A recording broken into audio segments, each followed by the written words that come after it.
Pernah lihat nggak sih seorang pemimpin yang kelihatannya hebat banget, nggak terkalahkan, tiba-tiba jatuh dan gagal total?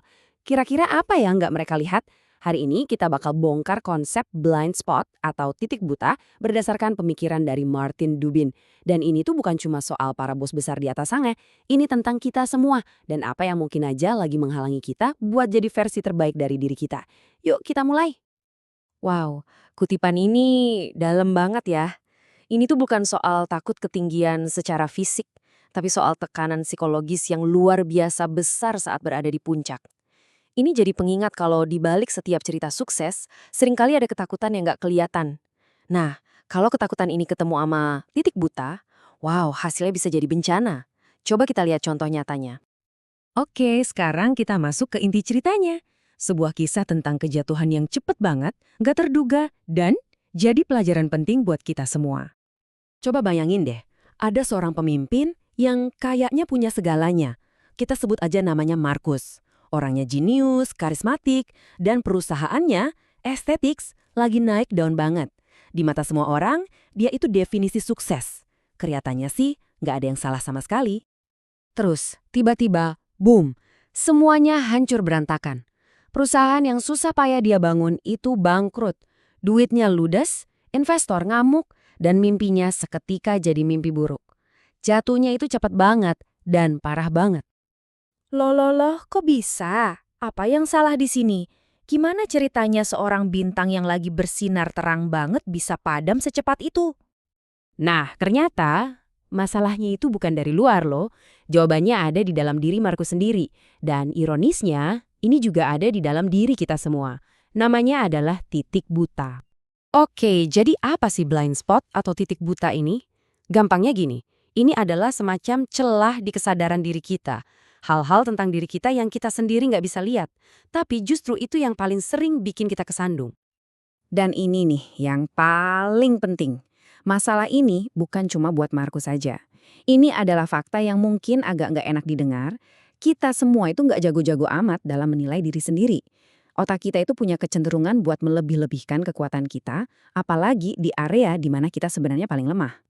Angka 50 ini tuh nunjukin sebuah kesenjangan persepsi yang mengejutkan, yang dikenal sebagai efek Dunning-Kruger. Intinya gini, orang yang paling nggak kompeten di suatu bidang, justru merekalah yang paling nggak sadar kalau mereka nggak kompeten. Mereka merasa jauh lebih hebat dari kenyataannya. Wah, ini resep sempurna buat sebuah titik buta kan? Nah, ini nih yang paling bahaya dan juga paling ironis. Kadang-kadang justru kekuatan super kita yang malah jadi titik buta. Orang yang super percaya diri bisa jadi arogan. Orang yang super teliti bisa jadi tukang ngatur hal-hal kecil alias micromanager. Kalau dipakai berlebihan, kekuatan itu bisa meledak kayak supernova dan menghancurkan semuanya. Tapi tenang dulu, ini bukan berarti kita pasti bakal gagal.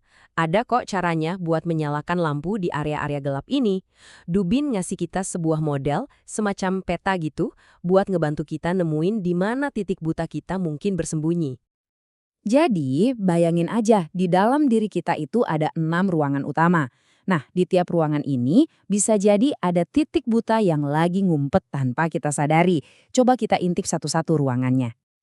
Area-area itu adalah identitas, gimana cara kamu melihat dirimu sendiri. Terus ada perilaku, gimana caramu bertindak.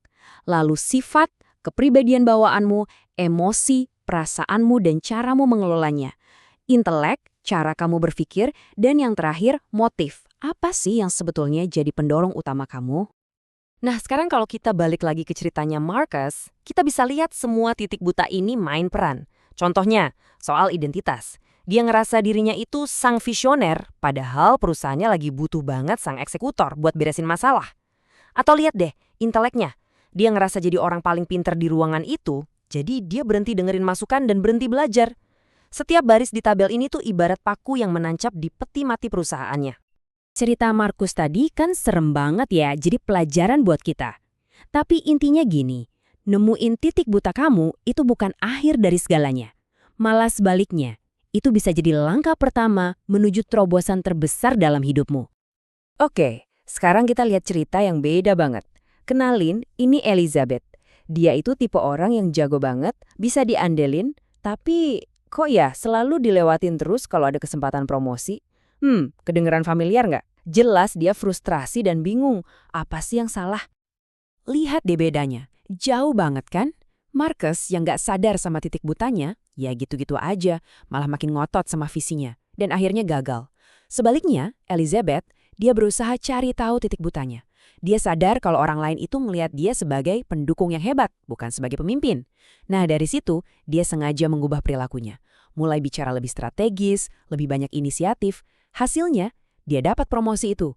Cuma satu kata yang bedain mereka berdua, kesadaran. Oke, terus gimana caranya kita bisa mulai nyari titik buta kita sendiri? Tenang, nggak perlu sampai analisis psikologis yang ribet kok. Ini ada 3 langkah simpel yang bisa langsung kamu coba hari ini juga. Yuk, kita coba fokus ke titik buta identitas. Ada 3 pertanyaan sederhana buat kamu. Pertama, analisis waktu. Coba buka kalender kamu 3 bulan ke belakang. Tanyain ke diri sendiri, energi gue sebenarnya paling banyak habis buat apa sih? Bukan seharusnya buat apa ya, tapi kenyataannya buat apa.